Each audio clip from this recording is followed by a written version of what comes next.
selamat bergabung dan menyaksikan podcast Unite, UNER Inspiration Talk Encouragement. Buat teman-teman yang masih belum tahu apa itu Unite, Unite adalah siniar atau podcast berseri yang mengangkat tema-tema tentang inspirasi, obrolan yang mencerahkan, dan juga motivasi dari kanal YouTube Universitas Airlangga. Selamat menikmati tayangan ini.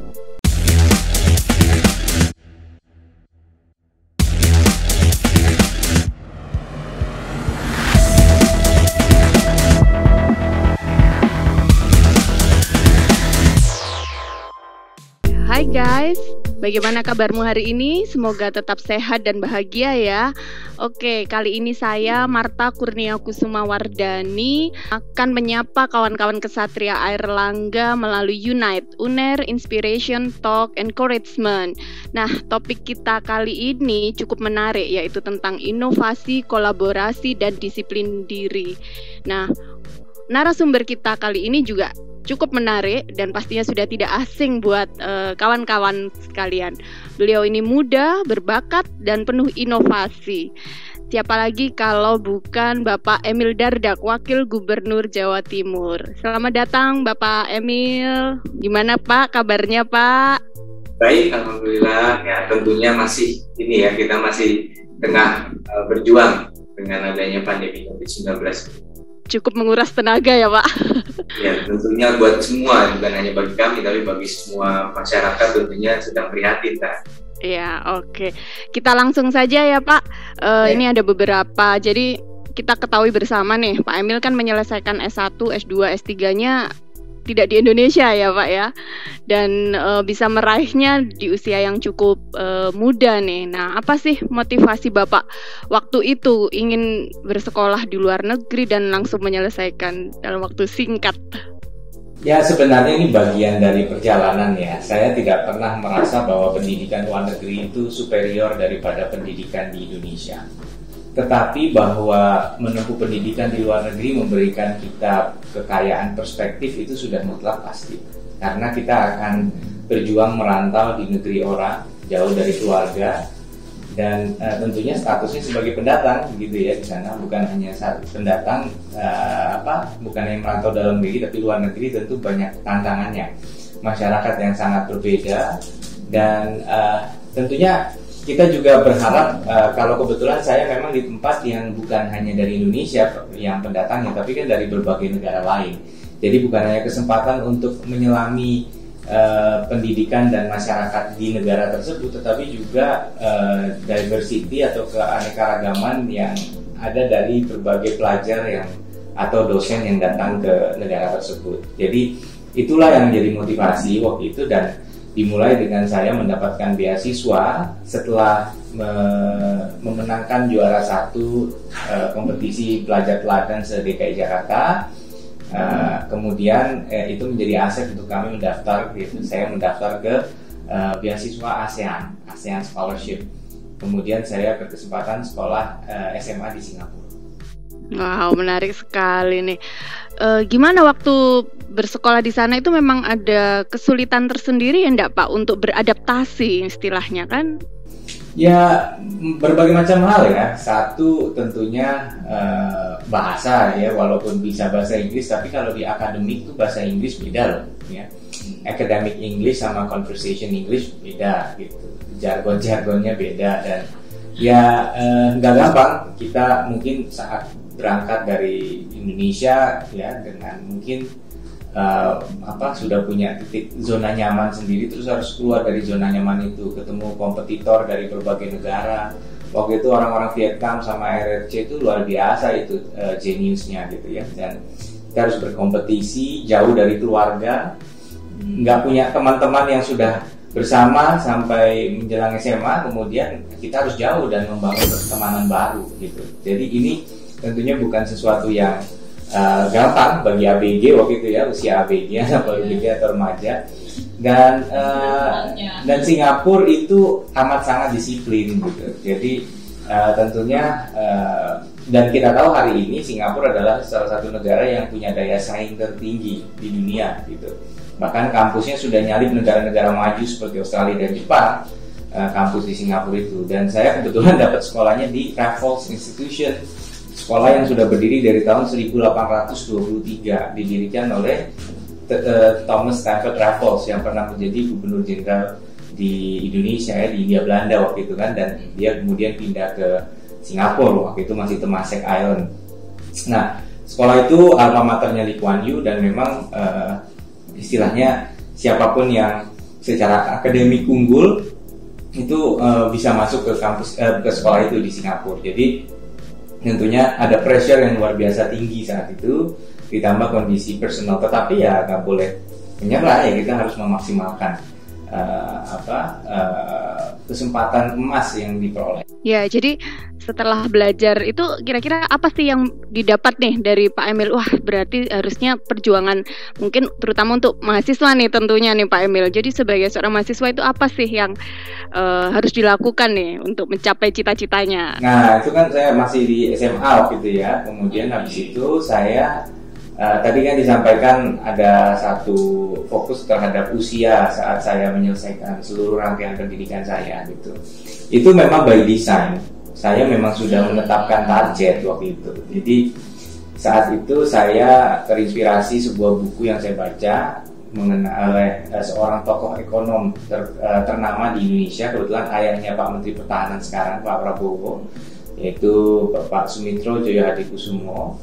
Dan saya melihat di biografinya beliau lulus PhD di usia masih 25, mungkin 24 atau 22, lupa saya 26, pokoknya di kisaran itu. Dan saya termotivasi bahwa saya ingin lulus PhD di usia yang sangat muda gitu. Dan waktu itu saat waktu saya menetapkan target saya, mungkin usia saya masih 14 atau 15 tahun. Wow. Jadi akhirnya saya mengambil satu langkah yang cukup ekstrim. Saya tidak melanjutkan ke Singapura, tetapi saya mengikuti program ujian masuk perguruan tinggi di Amerika.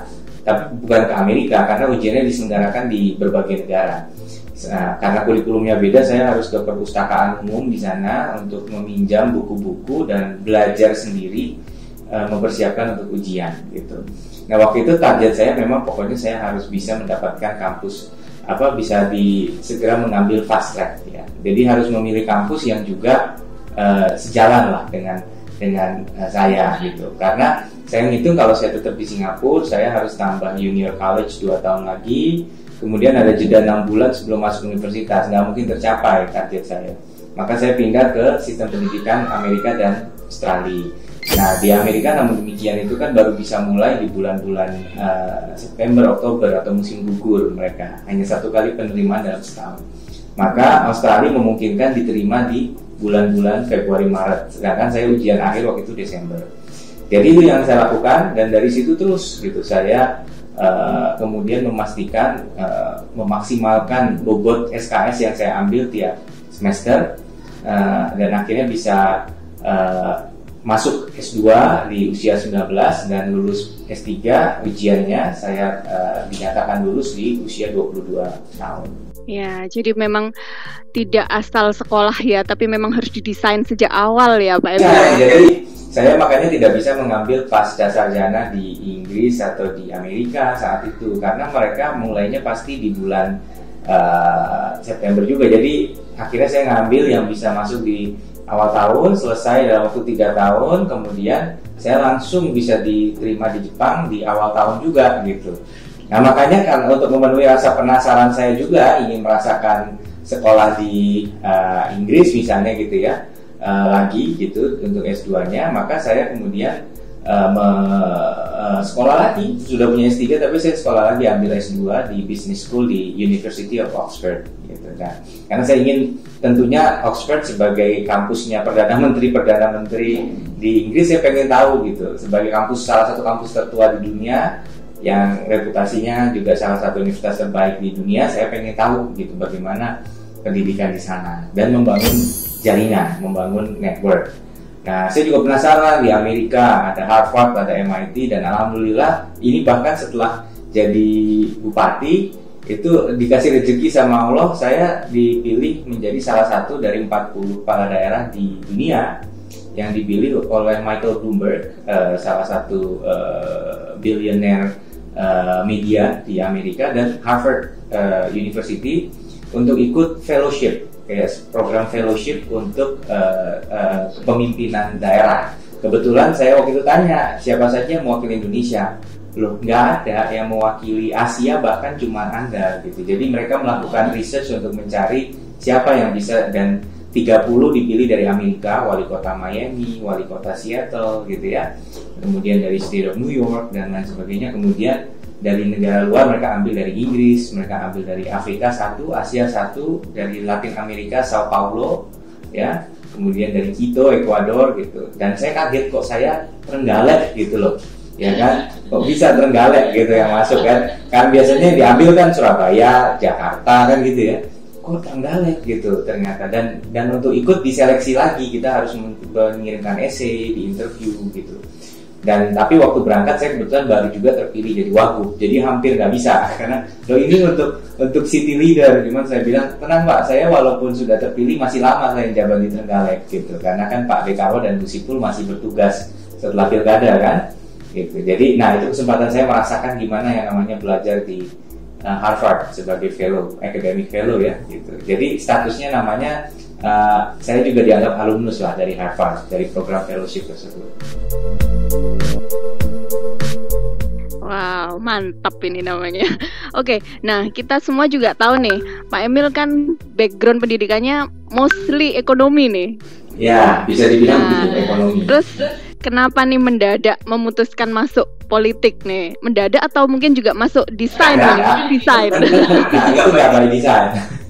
Itu nggak by design. Saya tuh baru bahkan biasanya di Facebook kan ada timeline gitu. Jadi saya lihat foto waktu itu saya pernah menjadi koordinator forum komunikasi alumni luar negeri. Jadi di Indonesia ini ada alumni dari misalnya Ikatan Alumni Australia, Ikatan Alumni Amerika, alumni Jepang, kan negara-negara luar negeri yang biasanya jadi favorit Indonesia berangkat tuh Belanda, Jerman, Inggris, Jepang, Australia, Amerika kan gitu ya, yang favorit dulu ya, tentu dengan Timur Tengah juga tentunya.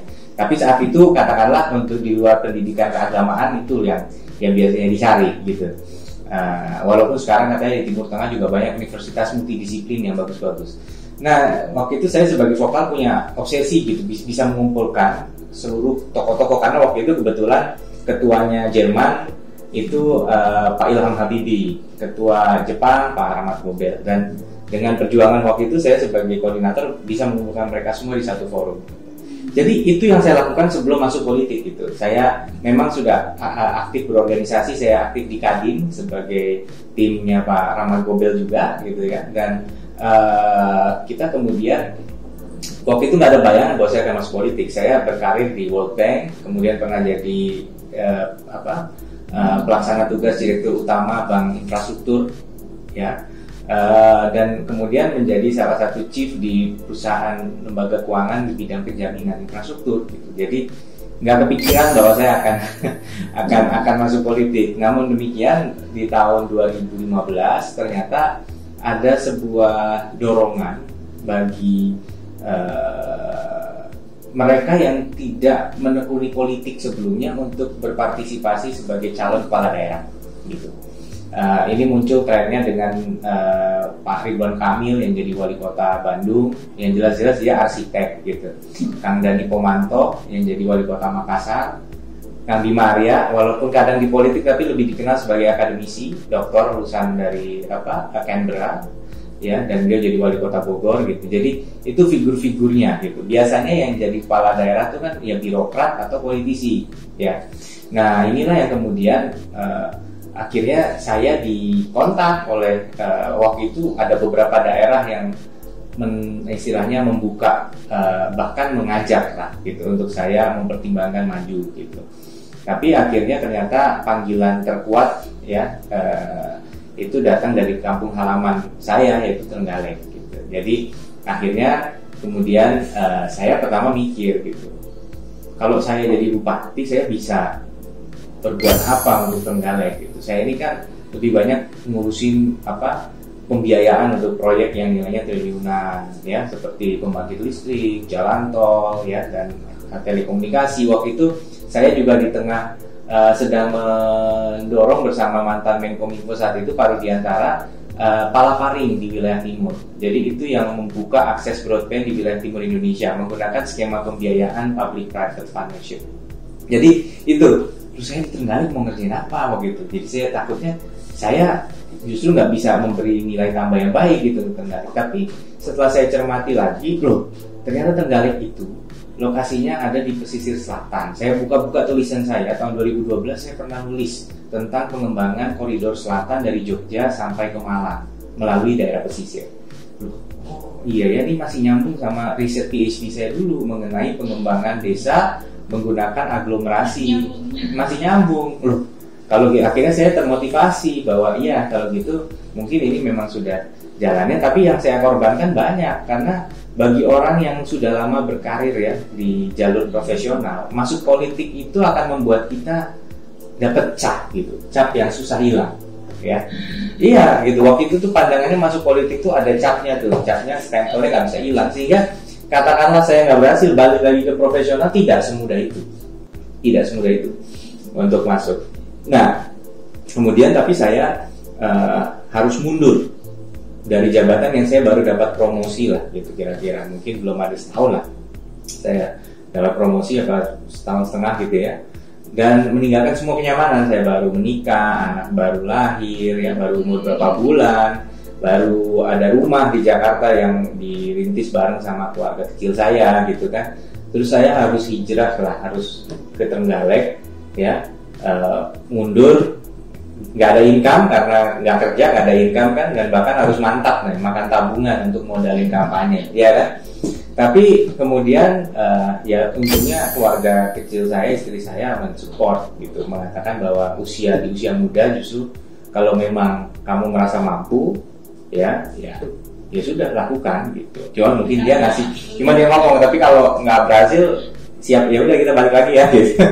Gitu balik lagi ke tapi ternyata takdir berkata lain ya saya, dan itu perlu pengorbanan. Saya sempat masih bekerja di kantor tiap hari Jumat sore, saya ngejar pesawat paling malam dari Jakarta ke Surabaya, dan dari Surabaya ke Trenggalek belum ada tol kayak sekarang gampang mau ke Trenggalek. Saya kemarin mendadak karena kasus COVID naik di Trenggalek, saya langsung mendadak cepat kita berangkat ke Trenggalek ya. Nah kalau dulu 5 jam hampir ke Trenggalek gitu ya, dan sekarang jauh lebih cepat. Nah dulu itu saya nyampe malam, saya langsung jalan ke Trenggalek, mulai beraktivitas pagi hari Sabtu sampai Minggu, menjelang maghrib saya segera ngejar lagi ke Surabaya untuk ngejar saya sampai malam terus ngejar pesawat subuh hari Senin, langsung landing di Jakarta, langsung ke kantor. Itu saya lakukan selama berbulan-bulan untuk sosialisasi di Trenggalek sambil tetap produktif bekerja ya. Dan kemudian ternyata di survei gitu, dan di survei waktu itu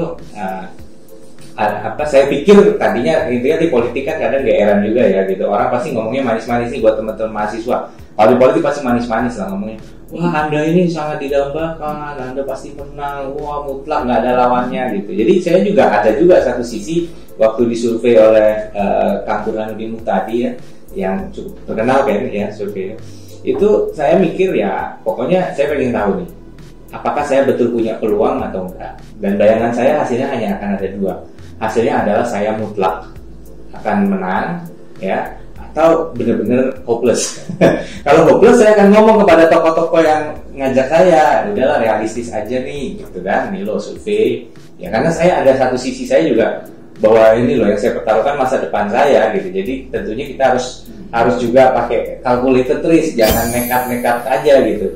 Nah ternyata nggak dua-duanya hasilnya Mbak, nggak mutlak menang tapi juga nggak hopeless. Jadi elektabilitas saya tuh terpaut tipis sama petahana wakil bupati saat itu yang merupakan calon terkuat ya. Jadi saya tanya, waduh ini pasti menang? Belum tentu, tapi kira-kira gimana ya, kansnya besar gitu, sangat besar kesempatannya, tapi belum pasti.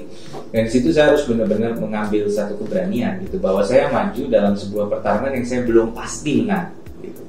Nah cuman memang beberapa bulan kemudian ya, jadi ini ilmu politiknya gini, saya sudah punya elektabilitas yang di dalam margin error, lebih tinggi petahana wakil bupati tapi bedanya tipis, itu namanya di dalam margin, itu yang disebut elektabilitas. Nah ada popularitas, seberapa dikenal kita di publik. Ternyata tingkat saya dikenal di publik tidak ada sepertiganya saingan saya. Artinya apa? Oh ternyata orang itu mungkin belum milih karena belum kenal, tetapi dari yang kenal mayoritas memilih Anda. Oh, jadi tinggal mengenalkan diri, insya Allah naik gitu. Nah, itu indikator yang kemudian jadi tolok ukur, gitu. Jadi kan itu dia. Tapi kadang-kadang kan kita juga udah kenal banyak tokoh, tapi kan juga ada saatnya kemudian orang yang kenal memutuskan dia ini layak gitu. Nah, cuma di kasus saya nggak melalui fase itu. Orang yang kenal langsung mau gitu.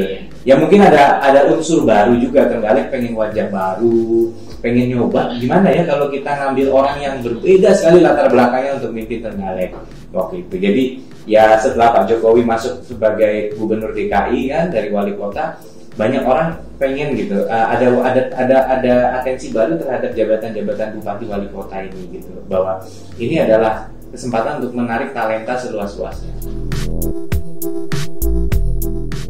Benar banget. Nah, ini kita kembali ke yang jabatan sekarang nih, Pak. Jadi kan sebagai wakil gubernur, mungkin juga waktu jadi bupati juga pastinya kan ya dituntut untuk terus kreatif dan berinovasi nih. Nah, jadi bagaimana nih Pak Emil sendiri nih untuk menumbuhkan ide-ide inovasinya itu seperti apa? Apakah harus menyendiri atau pergi kemana atau baca buku? Nah, ini gimana nih kiat-kiatnya Pak Emil? Inspirasi saya dapat dari berbagai ini ya, tapi saya bukan tipe yang meditasi terus dapat ilham wangsit itu, enggak gitu. Saya baca, jadi baca majalah, tapi saya memang sering membaca dan menonton yang dari luar negeri gitu. Bukan berarti lebih bagus, tetapi tentunya itu memberikan kita pandangan yang lebih luas. Kan nggak boleh jadi katak dalam tempurung ya gitu. Tapi saya juga sebagai pemimpin daerah harus banyak ke bawah, ke lapangan gitu. Jadi saya ngerasakan lah kayak kemarin waktu saya ke Trenggalek gitu ya, di rumah sakit terus wartawan, ayo Pak, nggak dicek tempat tidurnya gitu. Nah, saya maksudnya gimana? Iya masuk, kan saya datang kan sebagai wakil gubernur gitu. Jadi sebagai wakil gubernur ada bupatinya, dan di sana kan bupatinya yang ngurusin. Masa urusan bupatinya di take over wakil gubernur kan nggak tepat gitu. Apalagi bupatinya juga kompeten sekali kan. Dia dulu waktu bupati saya Nasipin gitu. Cuman kan kita sebagai provinsi harus hadir banget. Nah ternyata diingatkan, iya kan dulu biasanya kalau saya nengok puskesmas tuh tempat tidurnya pasien saya tidurin gitu. Karena pengen tahu rasanya gimana tidur di situ gitu. Ya tentunya kalau sekarang di posisi enggak lah gitu kan, karena sudah beda kapasitas. Tapi itu bagian dari bagaimana kita menyelami kondisi di lapangan gitu. Jadi kalau kita dan ini bahkan ilmu ini juga dipakai untuk design thinking di MIT, di Massachusetts Institute of Technology. Di Harvard pun dikembangkan dengan nama Harvard mengembangkan ini dengan nama Human Centered atau Human Oriented Design gitu ya. Jadi merancang segala sesuatu harus mikirin yang menggunakan. Jadi waktu saya di Boston ikut program MIT itu kayak mungkin kampus ITB atau ITS-nya di Amerika lah gitu ya. Gitu. Jadi Harvard itu kayak UNER. Makanya saya selalu bilang UNER dan ITS itu harapan saya kayak seperti Harvard dan MIT, saling berkolaborasi untuk mencetak inovasi yang luar biasa. Dan salah satu program kita bahkan belanja inovasi Belanova, udah ada banyak kolaborasi ITS dan UNER untuk teknologi medik. Misalnya ventilator kita sudah berhasil uji klinis nih di RSUA, ya kan? Itu. Kemudian ini salah satu inovasi. Sekarang juga konsentrator oksigen mungkin akan dilakukan. Jadi tadinya namanya EVITS ya, Emergency Ventilator ITS, jadi EVITA. Emergency Ventilator ITS dan UNER gitu. Jadi Erlangga. Jadi balik lagi ke MIT, waktu itu kita diminta gimana cara mendesain kereta bawah tanah itu, stasiunnya itu lebih ramah penyandang difabel tadi gitu. Nah, penyandang difabel, terus saya pikir akan ada teori-teori atau teknologi baru gitu yang digunakan ya. Kan banyak teknologi yang bisa membantu. Ternyata enggak gitu. Saya suruh pakai kruk gitu loh, kayak tongkat yang dipakai untuk orang yang lagi digips kakinya. Kamu jalan keliling kota Boston, naik subway, rasakan ini, pergi berlima ganti-gantian pakai kruknya. Ternyata setelah kita nyoba pakai itu, turun tangga, pegangannya, berapa lama untuk masukin tiket, tempat untuk naruh, jarak antara platform ke keretanya, ininya ya, itu kita jadi lebih peka karena kita ngejalanin sendiri. Gitu.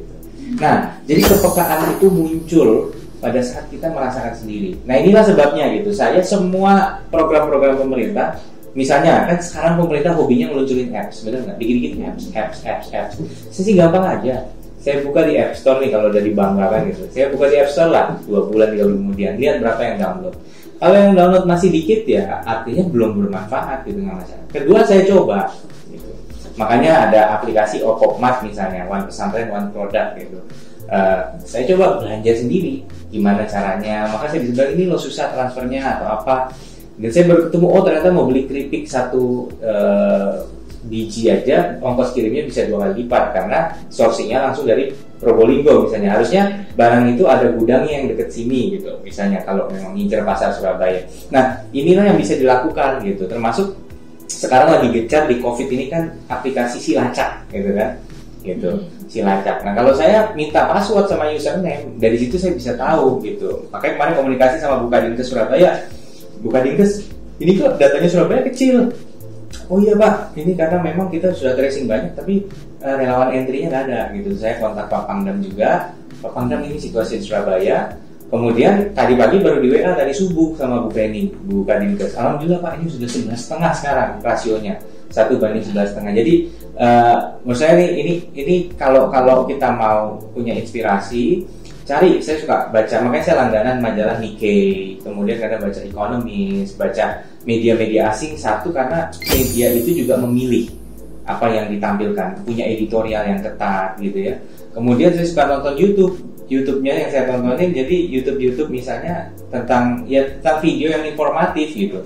Nggak berarti setiap saat saya nonton itu, yang receh-receh juga saya tonton gitu. TikTok juga saya lihatin kadang-kadang. Tapi maksudnya kan tahu kapan ngeremnya, iya gitu. Kalau kan sehari begini aja berjam-jam gitu. Tapi juga harus mengakar di tempat di mana kita mengabdi. Kita harus tahu gitu. Oh ini loh yang dirasakan gitu. Nah, ini kombinasi dari kedua ini, insya Allah akan memberikan inovasi yang real di tengah masyarakat.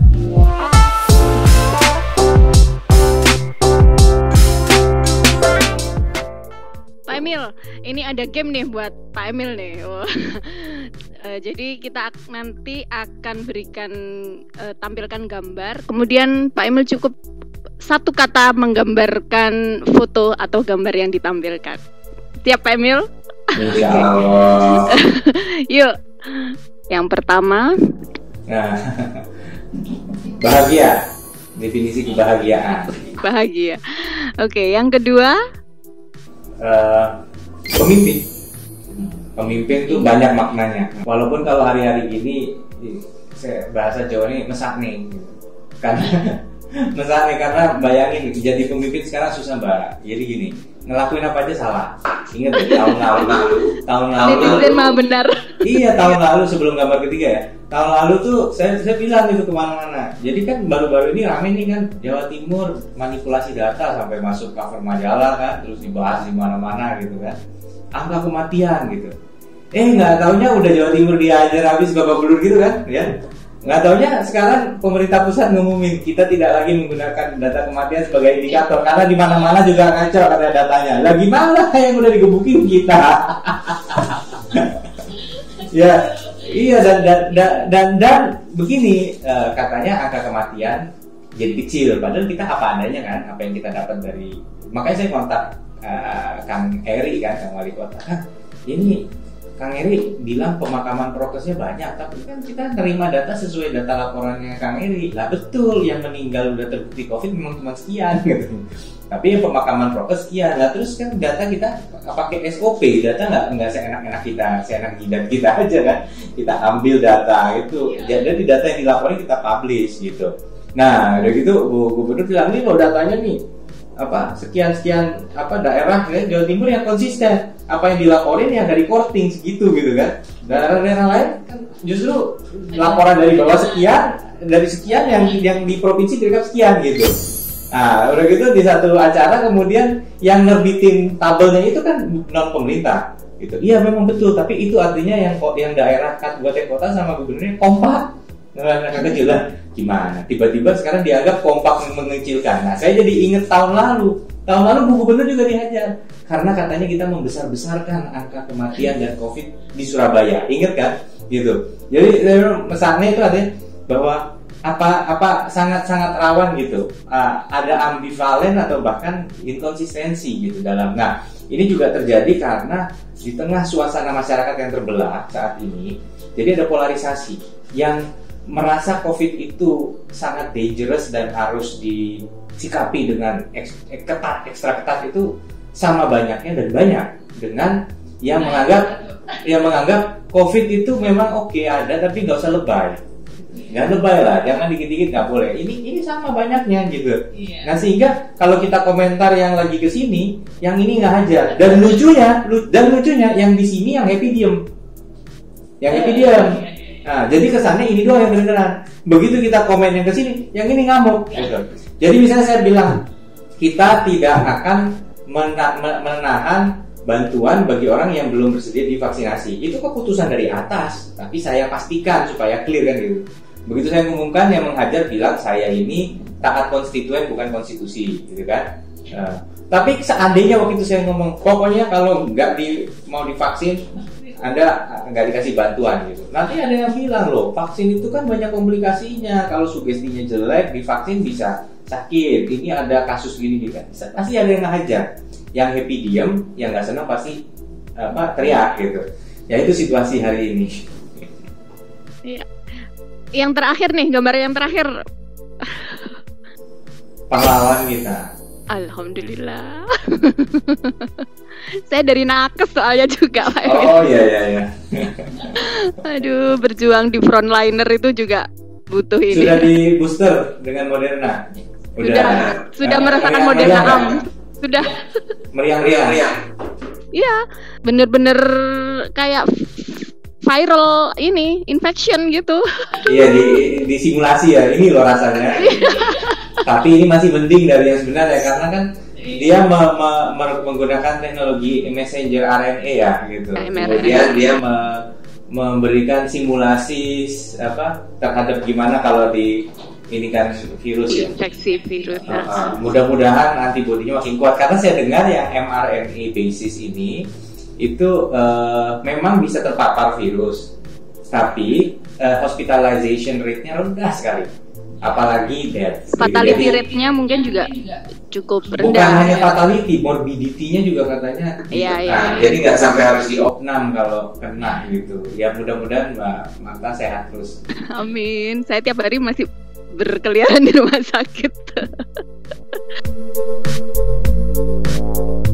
Ya, ini yang terakhir, mungkin ada pesan untuk para mahasiswa Indonesia dan khususnya mungkin mahasiswa yang di Airlangga nih, untuk menjadi pribadi yang inovatif dan punya disiplin.